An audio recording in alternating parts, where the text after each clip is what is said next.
ব্লাডের প্রবলেম না হলে কেউ এটা বলতে পারে না।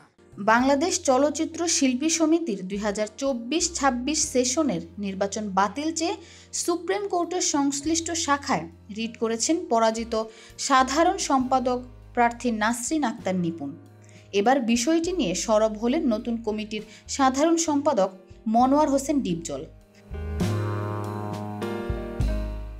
তার মতে নিপুণের রক্তের সমস্যা আছে। শুরুতেই নিপুণের করা রিট নিয়ে ডিপজল বলেন, কেস খেলবা আসো, যেটা খেলার মন চায় সেটাই খেলো। আমরা চাই ভদ্রতা ও নম্রতা। আমরা চাই চলচ্চিত্র কিভাবে এগিয়ে নেওয়া যায় সেদিকেই কাজ করার, আমরা ঝামেলা চাই না। এদিকে ডিপজলকে অশিক্ষিত বলেছেন নিপুণ। এ নিয়েও চটেছেন পর্দার খলনায়ক।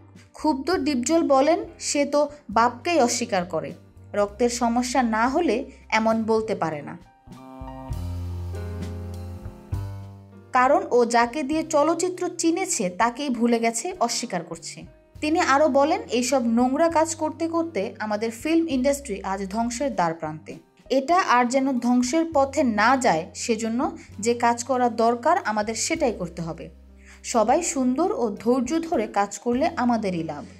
গত 19 ফেব্রুয়ারি বাংলাদেশ চলচ্চিত্র শিল্পী সমিতির 2024-26 মেয়াদের নির্বাচন হয়।